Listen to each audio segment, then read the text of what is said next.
Hello, everyone. Welcome to the 10-Minute Product Podcast. Today, we're going to run over because we have a great guest, Oliver Heckmann. He will introduce himself in a second. We will talk about the new year, the new plans ahead, and planning. That's going to be our topic for the day. And we'll explore how engineering and product can build bridges to make the work as impactful as possible. Oliver, hello, and great to have you on this podcast. And may I ask you to introduce yourself? Yeah, thank you, Christian. Thanks for having me. I'm Oliver Heckmann. That's spelled with two N because I'm German. And even though I live in Silicon Valley right now, I'm the head of engineering at Coda.io, which is a all-in-one doc, which is often used for planning.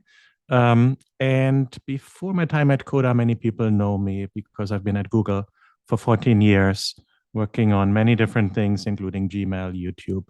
And in my last years, I ran the travel and the shopping teams at Google. So let's talk about today's topic, which is planning.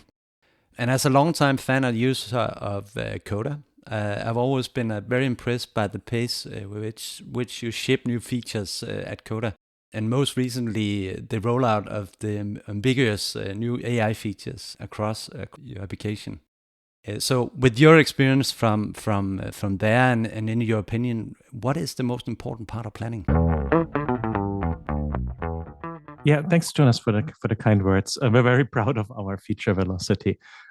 To the planning question, what's the most important part of planning? In my opinion, there's many somewhat important parts of planning, whether you run a tight process, you have a good planning framework, you use tools the right way, and all of that is somewhat important. But in my opinion, clearly the most important part of planning is executing the actual plan, because if plan is good or bad, it can only ever be as valuable as the execution that follows planning. I agree with this actually, because in the end, as a product guy from my side, what counts is what the user will experience, and they will experience something great if we actually coded something great, right? As a team, cadence, quality, and so on. So Oliver, I know you care deeply about this. Up to the point that I've heard you have a golden rule of planning. Can you tell us about this? Yeah, happy to. I have this golden rule of planning, which is you should not spend more than 10% of your time planning. And just to basically give you a bit of a benchmark, I've been talking to many companies about that for actually quite a long time. Always been intrigued by planning. And in most companies, they spend about 20 to 30% of their time planning as opposed to executing the plans. So, and with that golden rule of planning, it doesn't come from an angle where I'm kind of saying planning is not important, but it's more stresses the relative importance that execution has over planning on one side, but also, as I kind of found in my own experience, that often reducing planning time actually increases, and this might sound bizarre, but it actually often increases the quality of the resulting plan. So by basically following the golden rule, you can have better plans in shorter time and win time back for execution. Wow! So by reducing planning time, you actually increase the quality of your planning and eventually the output. That sounds counterintuitive. Can you elaborate on that a bit? Yeah, let me maybe give you the story first of how I came up with the golden rule. When I kind of started at Coda 3 years ago, I took over planning a few months in, running our company-wide planning process. And back then we had a pretty tight process. The first 2 weeks of every quarter were set aside for planning, and then the remaining 9-10 weeks or so were left for execution. So we spent about around 20%, a bit less than that, planning, which is already better than in many companies. But I got these constant requests from some teams in that it wasn't enough planning time because they were not happy with the quality of the resulting plans. And the request was always, let's add a third week. But that would have taken us into too high of a percentage, and I didn't feel comfortable with that. So I tried the exact opposite. And I said, okay, what we'll do instead is we'll plan in 1 week. And that sounded extreme enough that, frankly, initially I didn't know if it would work or not. But we're a tool company, so we're really good in using tools and running tight processes and so on. And it worked wonders. We ran a survey after planning directly, and literally everybody, 100% of people who responded in the survey were very happy. And at the end of the quarter, we looked back on the quality of the plans, like, for example, OKR completion rates. And it was the best quarter for the in terms of the completion rates ever, which means the plans that team wrote were a better predictor of what they actually did than all the quarters before. So no matter how you, and now we can never move back because the team would like probably start a revolution if we would go back to the old way of planning. And I've been talking about and thinking about this a whole lot more of why this works. And in my opinion, the key thing is basically, it comes down to three things. The one thing is focus. So typically when you have a long running, basically planning process, you inevitably do it on the side because you have the day job to do, which means there's a lack of focus. Then there's the other problem, like as soon as the executives start thinking about the new plan, attention goes away from executing the old plans. Teams are left by themselves. I call that the planning vacuum. The new plans are being discussed, but are not in place yet. And the old plans are still being executed, but it's becoming sloppier and sloppier and slower and slower. Yeah. And the longer you track out the planning process, the longer you are in that vacuum. It's another form of focus. But by really tightening it up and shrinking it to a really, really short time, you basically achieve two things. The one thing is everybody is forced to focus. Planning will suddenly become their main job. Yeah. And their normal day job takes a step back if you have to finish all your planning in 1 week for a quarter, for example. But also you can actually do it because like engineers can leave their bugs alone for a few days. They can't leave them alone for 2 weeks, but yeah, for 2-3 days of bottom-up planning, they can completely ignore all the bugs except the P0s. Yeah. So by focusing and condensing it down, you're basically forcing focus, but you're also creating focus, kind of more opportunities for focus. The second thing is process. It's just impossible. When we cut down the planning process, I was just forced to do things that I should have honestly done before, which means like set exactly clear deadlines and very clear instructions of, hey, by Monday afternoon, this has to be finished. By Tuesday morning, this.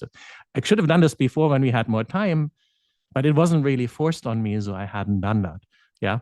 But inevitably, if you run a really short time frame, you kind of automatically adopt best practices in terms of process because you have to. And last but not least, this was easy for us at Coda because we built tools. So this naturally happened. So it might be harder for others to copy, but the tight planning time, you just have to use tools you have to use the right tools and you have to use them the right way because there's you can't use tools that just waste your time because you don't have the time. But then again, you should do that anyway. It's just that the tight process forces it on you, but why would you use tools that waste your time? That's really inspiring. Not just are you getting 20% more time towards execution if your average time spent on planning is 30% down to 10%, and on top of that you get a multiplier of increased quality of planning. So what's not to like and get inspired from? Fantastic. Thank you very much for sharing that. Given that you, through your career, you've been advising many companies around how to improve their planning process. So in general, what do you see? What wrongdoings makes planning process poor for a company? Yeah, unfortunately, there's many things that go wrong. Besides the bad tooling and unfocused time and planning that we just discussed, some of the things I frequently see, I'll start with the low-hanging fruit that's easy to fix, but I see extremely often. And that is, just for the sake of argument, I'm saying OKRs instead of planning because most of the companies I help use an OKR-like process, but you can replace the word OKRs with any other framework like NCTs and so on. But so the first thing is unclear ownership of the OKRs. Everybody have seen assigns teams to OKRs, but all teams have many people. And very often, basically, that means that there's not a single individual that's identified that's really responsible for the OKR, for the planning part of it. It's clear that most OKRs, the team has to work together to deliver the results.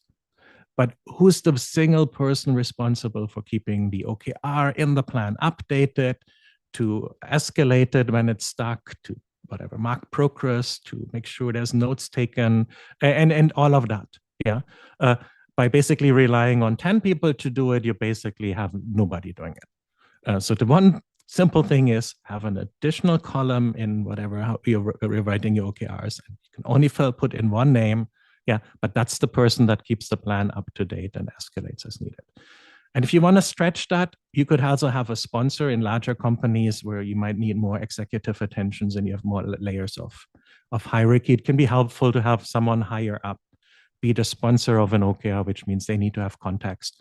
And they're automatically the first person the team can go to if something goes wrong. I'd say at whatever, like it depends a bit on the hierarchy of the company, but a few thousand people, that could be a worthwhile thing to think about. Another thing I see often go wrong in both directions is by people being religious about success metrics.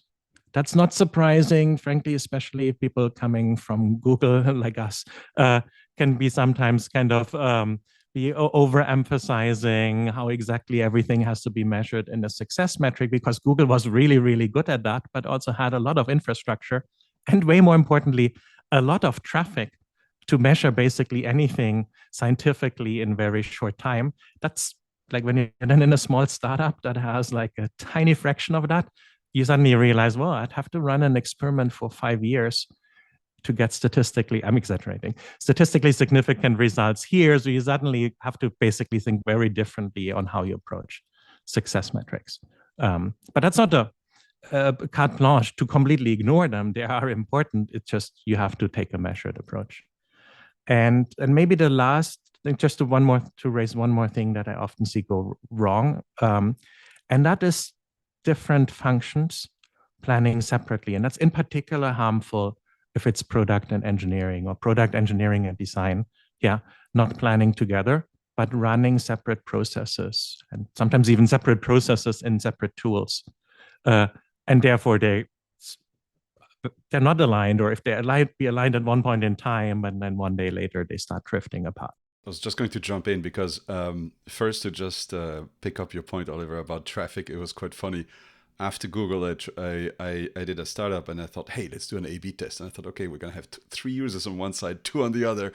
And you're so far from any statistical validity that at this point you're like, okay, fine, I'm gonna just interview them and talk to them and see what they prefer, because you don't have any basis. I wanted to pick up on the product and engineering coordination very briefly.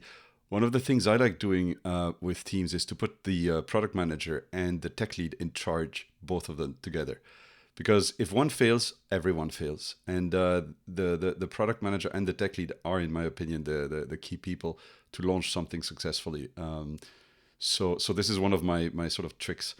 But I'd love to turn this around now and have you ask us questions. So Jonas and I, who are on the product side, how do you get support? How do you see support from product working the best way so that you can deliver software, as you said, in a good cooperation, in a good setting, and how you can deliver it at cadence, at quality, and at everything else. And so from your side, what would you like from us, basically?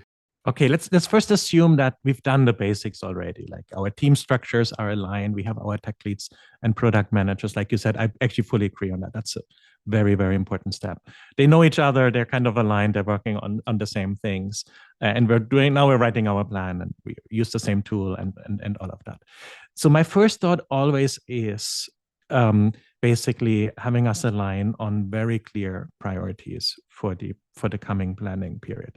Because like wherever I worked before, and I had some large teams and some smaller teams, but however big the engineering team was, there was never even closely enough that we were able to do everything that we would have wanted to do. So prioritization. Prioritization is indeed a big one. I think there's, as a general outlook, there's many different prioritization methods you could use. You can Google them and you'll get pages of answers. I'll mention 2 that come to mind for me. The first one is when we get stuck. A lot of times different teams have different priorities, and you come up with a calculation of some sort, and you come up with a matrix, and then you end up with 5 features. Okay, these are the 5 we should do. And then you look at them and you feel that these are not the ones that are going to move the needle the most. And then you start thinking, well, this whole calculation we did, it's over-engineered, over this. And so what I like to do is what I call the one-line item prioritization. So, Oliver, if I asked you, for example, hey, in your private life, let's say you have sports, movies, work, kids, you have many different things, right? And if I said, what if you only had one thing that you could work on in the next 3 months? Only one. Would you want to increase the time you spend with your kids? Would you want to increase the time you do sports, etc.? So by giving you a blank sheet of paper with just one line in the middle to let you choose one thing only, it's heartbreaking, right? Because you think, but I want to do these other 7 things too. The thing is that this helps to extract, both from a rational point of view, but also from the gut feel of people, what they think will be the most important thing to do. And it's a completely non-scientific, whatever you want to call it, non-measurable, non-this and that. But by forcing people to come up with the most important thing they want to do, I manage to get the discussion into a space where people say, yeah, we think it's this one. We don't know exactly why. But then you can actually try to rationalize it later. But by forcing them to just give you this one line, it's a sort of appeals to both their sides, right? As I said, the thing I would mention is this helps to get one feature on top of the pile, and then you repeat the same for a second one and a third one, and then you get to a prioritization that initially feels a bit, made up. And actually, when you look at it, it allows people to put in all their thinking into a simple thing without having to calculate it and having to make up a calculation to justify it, right? So that's one method I really, really like. And it's quite the revelation when you look at what comes out. And the second thing I would mention is, and I did this once, I had a team of 9 executives who had, I asked them, what do you think, in your opinion, will make the success of the company as a criteria to rank, what they want to see from the software platform? I ended up for 9 people with 17 criteria. And so I created a matrix with 17 columns for the grades, right? And on each line, I put the features. And I said, okay, do you think that if we grade, first of all, we're going to spend 2 days grading all of this, but if we grade each feature according to 17 numbers, are we going to be able to get a sorted list in any way or form? And so what I did there is to extract from the sprint planning something about the dot voting for feature prioritization, but we did it on the criteria, and we ended up with 3 or 4 criteria voted out of a list of 17 to force the executive to agree on what they think will make the success of the company. And that was super interesting because we ended up with 3 or 4 criteria, then ranked all the features, and then we had a good list actually for the next quarter and the quarter after. So those would be the 2, I think, that are highlights for me. And it's quite interesting because initially in my career, I would go into more complexity. And in the last few years, I've tried to boil it down to simpler methods because it gets shorter, to your point about, shorter is better for planning. And it gets much easier to talk about. So people don't argue about, the Fitly formulas, but they argue about, is this important or is this not as important? Which one is more important? And they can argue it in an English way. And because it's different teams, they can argue about it in both the vocabularies in vocabularies that both teams understand. So it's not a nerdy tech thing. It's not a commercial sales thing. It's actually a common sense what is going to be a more important thing for the company. They make a lot of sense. I really like them. The one line prioritization. I think it will also help people pull them out of their current momentum, because teams always drift towards just continuing what they're currently doing, and they might be missing bigger opportunities on the side. And the second one you mentioned reminds me a tiny bit of, we use a tool internally. It's a voting process based. It's a weighted voting process. We call it $100 voting. And we've been using that at YouTube as well. And it's a big part of our Coda internal culture. So we even use it with our board. So in our board meetings, because a typical problem is people tell me that everything is important. And then I go, okay, and I have this list with 17 important things now. Yeah. And how do I pick 3 that we'll actually do? Exactly that problem. And the $100 voting, basically, you get $100 and you basically invest them in all the ideas. So now I have your 17 ideas, for example, but now you have to spread $100 across them. And someone might put all $100 on one, and someone might spread whatever and put $20 in 5, yeah, or anything in between. It's you shouldn't automatically pick the one with the most dollars in the end, but it basically simulates in the voting process the limited resources that you actually have. And you suddenly go like, oh, wow, look at that. Everybody said this was important, but nobody put any dollars in it. So I guess it's not that important. So I found that very useful. We use it at all kind of levels all the time. I don't know. Do you have show notes? I could give you like a link. We'll add the link in the description later. Yeah. And I love the simplicity of that, and also kind of how it takes into account that everyone has $100 and are kind of allowed to place them as they see fit beyond rank and role, right? So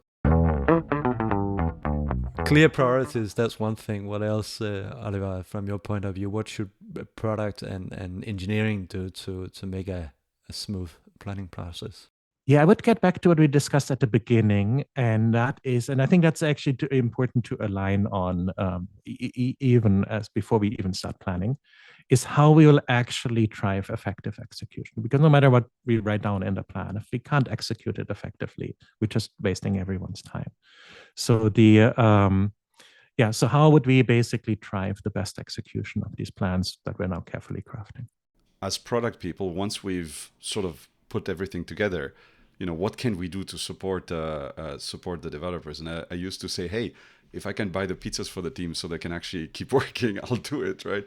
But on a serious note, I think the best flow I've had, what comes to mind for me is always have 2 or 3 features per squad that are almost ready to develop.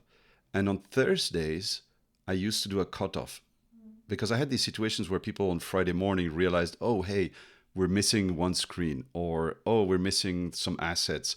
And then somebody says, hey, no worries, guys, I'll just do it at lunchtime or this afternoon.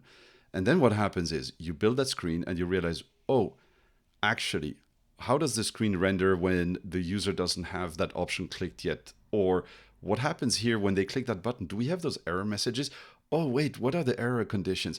So once you design a screen, you open all sorts of can of worms, and you have a lot of questions that you then can't answer within, half an hour on Friday afternoon. So what I like to do is the cutoff. So on Thursday afternoon, we look at everything, and if everything is ready, from assets to flows to error cases, descriptions, to everything that development will need, then we give it a go. We give green light for Monday morning. Otherwise, we just can it. We say, nope, it'll be in the sprint after, and we have more work to do on it.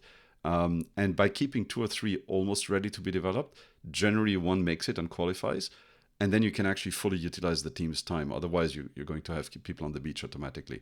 I mean, that's from my side at least. Maybe Jonas, maybe you have another approach. No, I like what you said, Dan. Actually, to build on that, Christian, that for product to support, in particular during post planning, is and during execution, is to have a very clear idea around what should be downsized or left out in terms of product scope in the cases where a team may be struggling to meet a timeline, or either because they've committed to too much scope, or say that something simply took longer than expected to build.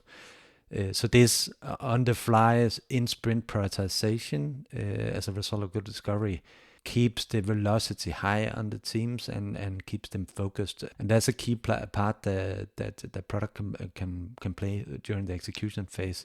And I think, Oliver, as well, I think I've seen you quoted elsewhere on the internet that also as you treat OKRs, as in don't shy away from going in and revisit your KRs in particular during a sprint or planning cycle, right? Be fluid and adjust. I think it kind of plays into that. And product plays a key part in that regard. Yeah, definitely. That makes I really like that. Makes a ton of sense. Would we qualify to work with you, Oliver? Do you hire us? Yes, I would. It's an age-long discussion, I think. But this is really interesting. Any thoughts to everything we've said so far? There's one more thing that I kind of only actually recently adopted, and I wish I would have done this like 10, 15 years ago. And that is, I find that I typically in our time at Google, you'd plan in one set of tools like easy OKRs or documents and so on, and you put all that effort in planning, and you have these awesome plans, and then when you execute, you're totally in a very different set of tools, different documents, different tools you're using, and so on. So it tends to become so easy to lose track of the plans or to adjust the plans in your head, but not update the actual plans, which then makes the job for people like me of tracking what's actually going on impossible, because I can no longer rely on anything we plan. And nobody else, no other team member can rely on the plans anymore. Yeah, if don't circle that back. And a relatively simple trick of just integrating the OKRs in, for example, my one-to-one documents, and my teams have something we call a team hub. That's the place where teams work, where their meeting notes are, and so on. Yeah, and by simply having the OKRs live into that and in that environment as well. Yeah, in a perfect world, they live directly also on the same page where you're taking your meeting notes. So you're basically front and center every time the team is meeting, which means they will get automatically updated because the friction is so reduced. Yeah. And now you can actually rely on them, and they're still up to date a few weeks into the plan. And now actually any metric you pull of them about completion rate is actually meaningful because you can rely on them. It's a small difference. Yeah. But it's a small change, but it makes such a big difference on actually the quality that I go, okay, there's no cost to it if you can integrate it. Or if your tool like allows you to like embed a page in another page and so on, do it. It's magical. It makes a huge difference. Yeah. And we had one engineer who always told me this fun story that this makes me think of. And he said, my wife and I, we were thinking about getting one of these cordless Dyson vacuums. Yeah. But I was against it because I thought, okay, it's not a lot of effort to put the power plug in the socket. Yeah. So that it doesn't make sense like to have these cordless vacuums. And now we bought it, and now our apartment is a whole lot more clean because that little effort of putting the power plug in kept us from vacuuming as much as we did. So it's silly because it's such a little effort, but these small things really matter. I completely agree. I think it's actually really important because ideally, in my head, if I tap on someone's shoulder in a company and I say, "What are you working on and why?" it should fit in an OKR. And if it doesn't, either we change the OKRs or the person drops what they're doing because it doesn't fit for the progress we decided, right? So ideally. Yeah. Oliver, how can people get... So thank you, first of all. I think we just passed 10 minutes. 10 minutes ago. And so... 10 minutes ago, yeah. And so what I would like to ask you is, how can people find out more about your planning? How can they find you? Yeah. So probably we can put some link maybe in the show notes. Yeah. Last year October I published we call it a planning handbook. It's not really a book; it's a few pages.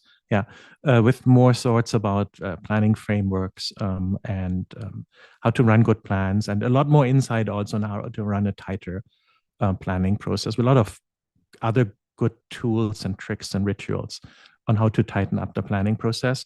That's a good source. It also has my LinkedIn linked from there, so everybody should be free to kind of connect with me, ping me. I'm a planning geek, as you might have noticed. I'm always happy to talk about planning, and I'm regularly helping other companies improve their planning because I'm interested in it. So don't hesitate to reach out. Sounds great. So that's it. We hope this was useful, and thank you very much again for joining us, Oliver. Thanks for having me. No, you're welcome, and hopefully you'll join us again soon for another chat. Happy to. Please keep the feedback coming and subscribe to our podcast to keep tracks of new episodes from the 10-Minute Product Podcast.